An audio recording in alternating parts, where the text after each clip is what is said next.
Para começarmos e antes de adentrarmos aos seus artigos e parágrafos, vamos entender o que é lei do inquilinato.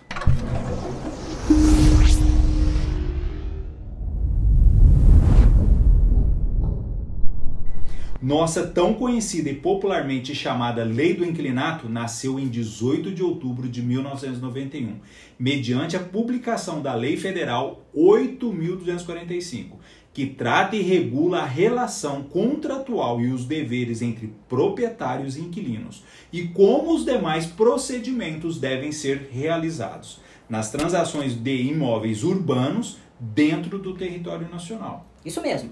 Esta lei só se aplica às transações de locações dos imóveis que são destinados para alguma função social, como moradia e prestação de serviços, que são os categorizados por imóveis urbanos, certo?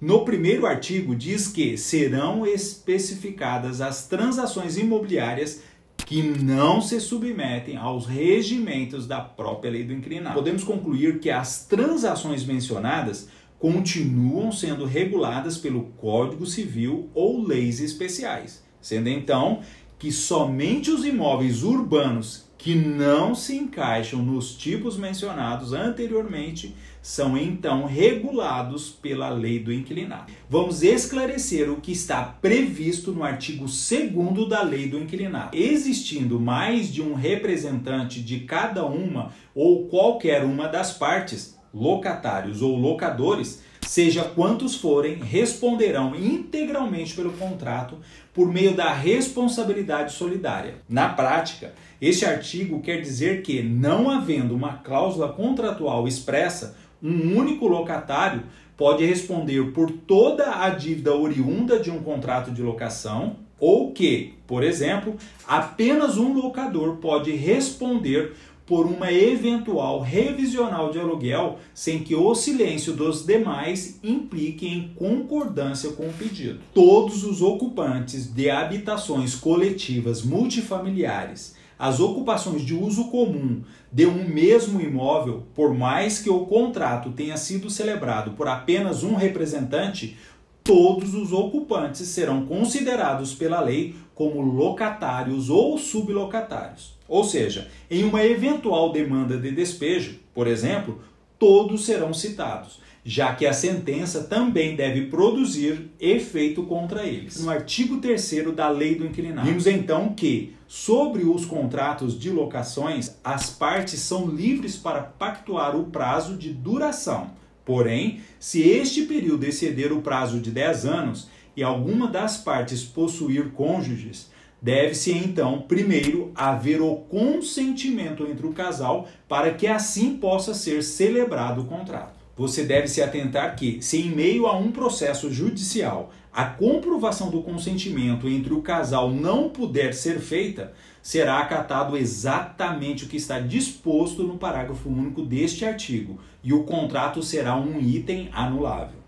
No mais, acho que deve estar claro também que este artigo diz respeito apenas à validade da avença, à validade do prazo contratual sobre as locações com prazos que excedam a 10 anos e não sobre a possibilidade de exclusão de responsabilidades sobre dívidas a um dos cônjuges. O quarto artigo especifica que o locador apenas poderá restituir o imóvel locado, solicitar a sua desocupação, sendo realizada por uma ação judicial e apenas nos casos de necessidade para uso próprio ou de seus ascendentes, descendentes e cônjuges. Isto ainda levando em consideração que estes não tenham outro imóvel registrado em seu nome. E ainda, mediante ao pagamento de multa proporcional à vigência do contrato ou a que for determinada pelo juiz. Já para a rescisão de contrato por parte do locatário, o processo é mais simples, estando previsto apenas o pagamento da multa que será proporcionalmente calculada se ocorrer mediante a necessidade de transferência por seu empregador, ou seja, se a empresa que este for empregado necessitar de que seus serviços sejam prestados em outra localidade e que a locação vigente não seja mais viável, o locatário poderá se isentar da multa contratual. Artigo 5º. Seja qual for o fundamento do término da locação, a ação do locador para reaver o imóvel é a de despejo. Para facilitar, vou separar aqui em dois grupos.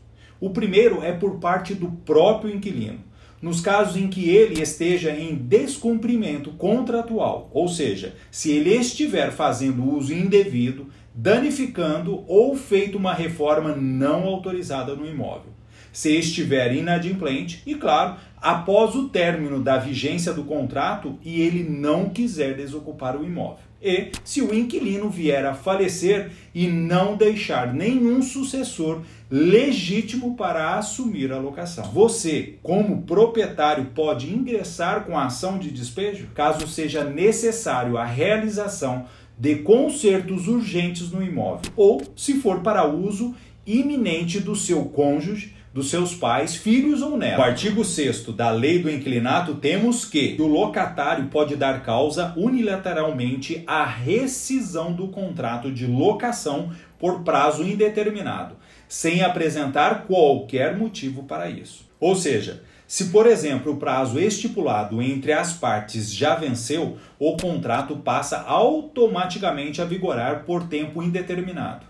As demais cláusulas são mantidas, porém, o locatário poderá reincidi-lo a qualquer momento e apenas se o locador não for devidamente notificado, o locatário será obrigado a pagar a multa compensatória, conforme já vimos no artigo 4º. De acordo com o artigo 7º da Lei do Inquilinato, o locador pode ser qualquer um que tenha recebido o direito de usar e fruir o bem. Nestes casos, então, o proprietário passa a ser chamado de nuproprietário. Havendo a extinção, o término do direito de uso, seja por seu usufrutuário ou fiduciário, um contrato de locação pode ser denunciado. Pode ser requerido o seu término pelo proprietário ou seu fideicomissário, mas desde que seja respeitado o prazo de 30 dias para o inquilino desocupar o imóvel, e apenas se eles, o proprietário ou fideicomissário, não tiverem realizado a concessão da anuência, não tenham concordado por escrito com o contrato de locação em questão. Não será permitida a rescisão do contrato nos casos em que o usufrutuário ou fiduciário se tornarem também o proprietário do imóvel em questão. A denúncia deve ser exercida no prazo de 90 dias contados da extinção do fideicomisso ou da averbação da extinção do usufruto. Ou seja, o locatário deve ser notificado dentro deste prazo e, a partir do seu recebimento, terá um prazo de 30 dias para desocupação do imóvel. Se o locatário não desocupar o imóvel, deverá ser ajuizada uma demanda de despejo o mais rápido possível, para que não haja a caracterização do aceite com a locação. Vamos ver então o que diz o 8º artigo da Lei do Inquilinato. O novo proprietário poderá requerer a rescisão do contrato de locação se durante o processo de compra o imóvel estiver sob locação e desde que não haja cláusulas específicas determinando outras diretrizes. Durante a transação de compra, mesmo que havendo algum impedimento burocrático que gere falta de regularização municipal ou cartorária para sua formalização, como, por exemplo, se o vendedor ainda não transferiu a propriedade do bem de forma definitiva ao comprador, ainda assim, ele, nos termos que definem como promissário comprador ou promissário cessionário, terá os mesmos direitos, conforme falamos anteriormente, pela emissão da posse, e o comprador gozará dos direitos reais do imóvel, podendo sim solicitar a desocupação do mesmo. Isso desde que seja cumprido o prazo de 90 dias para notificar o inquilino. Então, bora lá para o artigo 9. Além das causas que já vimos nos vídeos anteriores, este também é um artigo que tratará sobre as causas para a rescisão do contrato de locação. Nos casos do distrato, o que prevalece é a vontade de ambas as partes e independente do prazo de duração estipulado no contrato. Também é possível a locação ser desfeita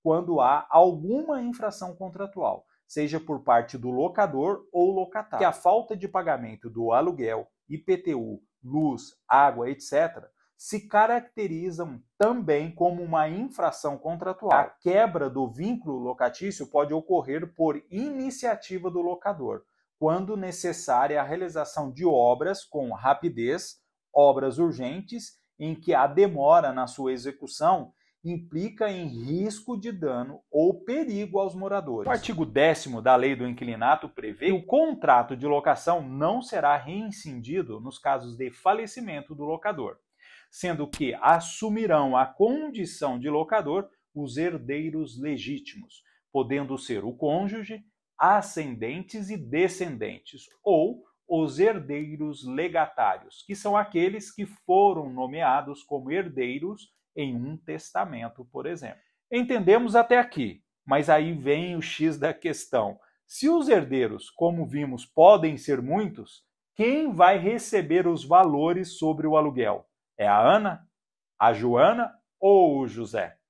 Pois bem, os herdeiros são solidários, ou seja, todos têm a parcela entre os direitos e os deveres, mas até que a partilha ocorra, o inventariante, que é o administrador do espólio, pode assumir a condição de locador, cabendo a ele todas as obrigações e direitos inerentes ao contrato de locação.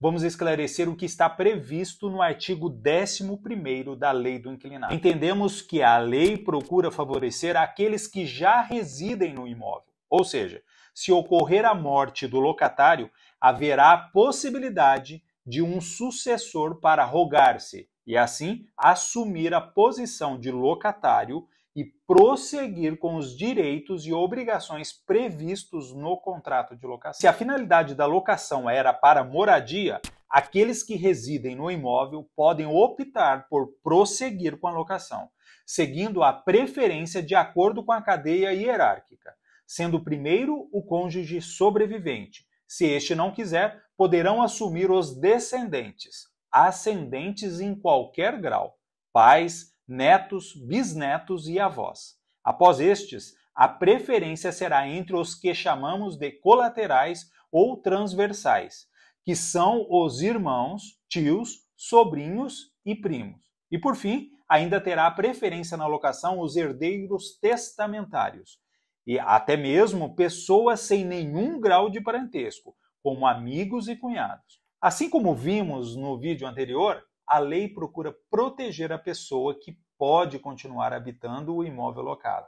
Ou seja, nos casos de rompimento da relação entre duas pessoas, a locação poderá prosseguir com aquele que optar permanecer no imóvel. Neste caso, isso é válido até mesmo para a pessoa que não seja parte direta no contrato de locação. Então, concluímos que, nos casos de separação, é imprescindível que tanto o locador quanto o fiador, se houver, sejam inequivocadamente notificados por escrito o quão breve seja possível sobre a separação, e se uma das partes optar por permanecer no imóvel, o contrato prosseguirá, sendo que ao fiador existe a possibilidade de exonerar-se de suas responsabilidades, já que a lei não o obriga a manter a fiança com o novo locatário. Hoje, o Pílulas da Lei vai abordar o artigo 13º da Lei do Inquilinato, que trata sobre a cessão da locação, sublocação e empréstimo de imóveis.